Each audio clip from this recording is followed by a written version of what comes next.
Hello, welcome to Young's Crossing Creations.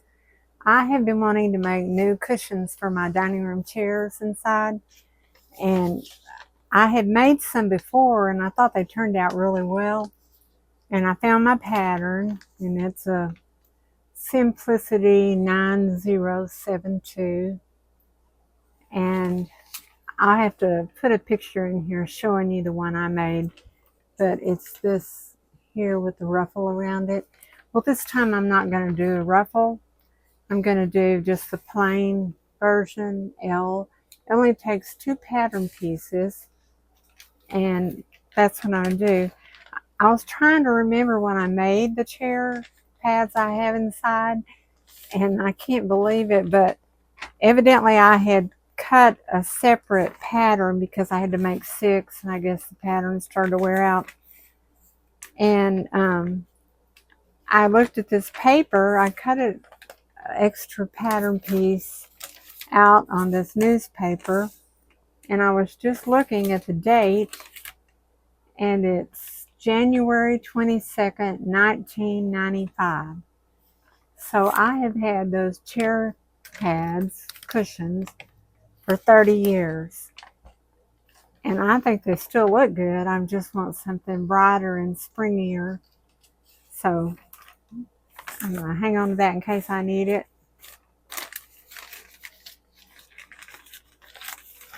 And got to cut out my pieces. It just calls for 2 pieces of 2 pattern pieces. So I'll get those cut out. The fabric I decided to do,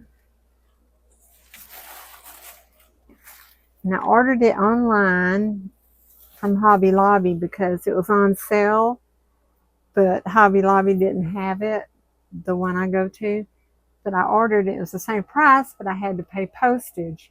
So I compared the price to Walmart, and I could get it at Walmart for the same price, paying no postage, but they didn't have that much, and I needed at least 6 yards. So, but I'm just using this chicken cloth, and it's navy and white, and I'm going to have lots of this left over because to get the free postage, I bought more fabric because I know I can use it, and I still feel like I got the better of the deal. So I'm going to continue cutting out my pattern, and then I'll share with you how it comes out. I was going to show you my chair cushions, but before I do that, I want to show you the beautiful picture, porcelain picture, that my best friend gave me. We were both wanting one. She found one, and she sent it to me. The tulips are from Amazon, and they feel so real and look real. But now to my cushions that I've had for 30 years. A lot of you, if you're near my age and ever sewed, I'm sure you remember this pattern. But I just can't believe it's been that long. Let that be a reminder to you. Time flies. You need to enjoy every minute. Now, I'll get back. I just wanted to take a second to share something else. When I'm filming, and this is to my back, and everybody can see all my extra stash, my extra signs, my ironing board, my table, my sewing machine, and it's just a mess. I didn't like that at all. So I got me a curtain rod that would fit the whole length, got it on Amazon, and I decided I'm going to hang me a curtain there to disguise my shame or to hide it. And I think it's going to work out just great. It did work out great. Here's the finished product, and it hides everything. Here's a good example of why everybody should learn to sew. Sometimes your grandson gets into a little bit of a predicament and needs his Nana's help. Now, Nana's the hero. In the pattern they always have little circles or dots, and I've already done it everywhere, but I left this one, and this is going to show me where to tuft, or whatever you call it, my pillow. You go all the way through with your thread, go like this, pull it through, leave out about 1.5 inches, go back in the first hole again, or right by it, and come back out the same place and leave this little loop. This is going to ensure that I do everything in the right spot. Also, I don't think they teach to cut the darts out anymore, but I make sure to always cut out my darts. That helps to line things up so much.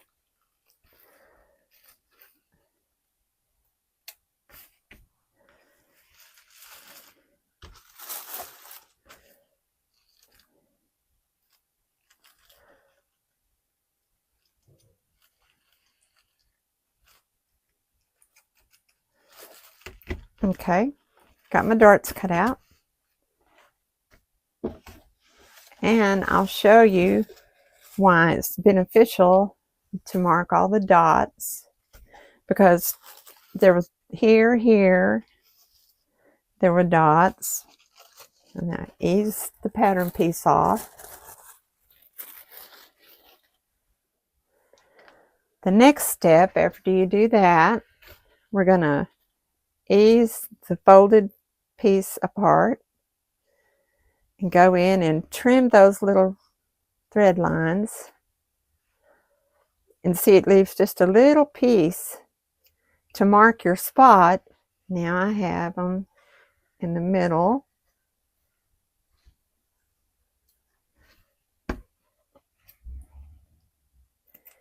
and just leaving up little pieces like that will make it easy to remove them once you get your stitching done.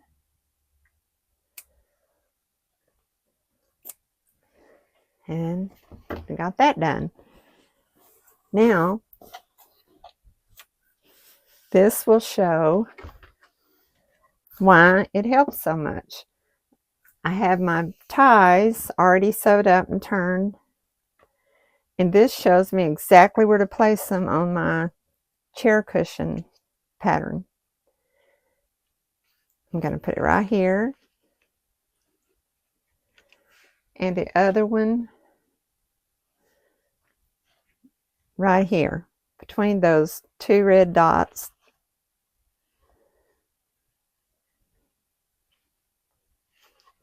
Then also across here my regular 5/8 inch seam allowance, and then I'm going to pin these on too, just like the other side. Put the edges even with the seam allowance, and I'm going to do the 5/8 inch seam allowance stitching. Then we'll turn it together. I have them sewed on now, and then after you sew them on,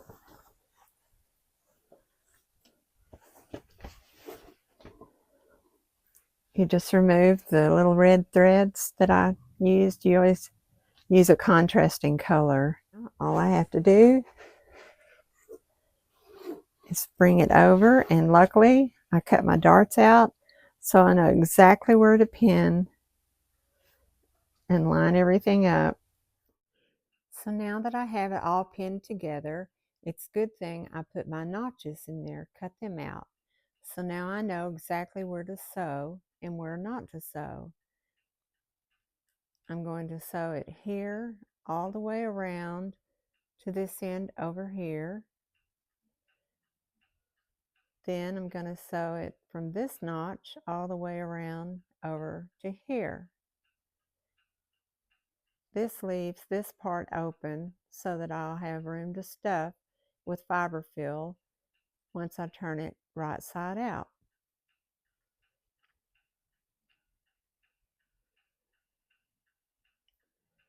Now, the tufting, I've got these marks still red. You leave that on there so that you know where to tuft.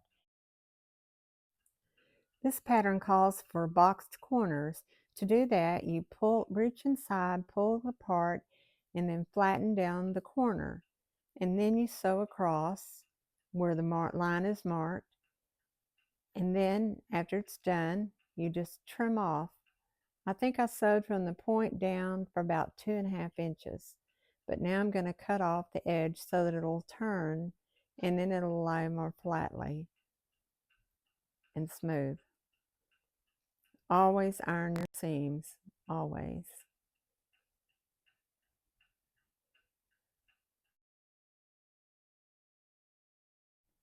Now I've got it turned right side out, and I've got my little red threads that are telling me where to tuft the pillow. The pattern calls for you to stuff the pillow fully, then sew it together at the end, and then do the tufting where my little red marks are. Well, after the first 2 or 3 pillows, my arthritis hurt so bad from trying to pull that needle through that I decided I'm going to have to figure something else out. So this is where I took a gamble. I decided to try and go ahead and put the tufting stitches in before I fill the pillow with fiber fill. I didn't know if it'd work, but I just knew I had to try something different. So I decided to pull the threads through with the white stitching I'm using for the tufting, and then tie it off neatly. Then I just stuffed the fiber fill through in the pillow, filling the corners tightly, and it really wasn't that hard to do. I think it was much easier on my hands. So once I got all that done, then I just put the ends together and stitched it up. And this is the way I'm going to do these pillows from now on. Here's how it turned out. I think it looks just fine doing it this way. And there's the difference with my new cushions. I think it looks a lot springier than the other colors. That's all I have for you today. I appreciate you watching, and if you could subscribe to Young's Crossing Creations, I would appreciate it so much. Thanks again. Bye.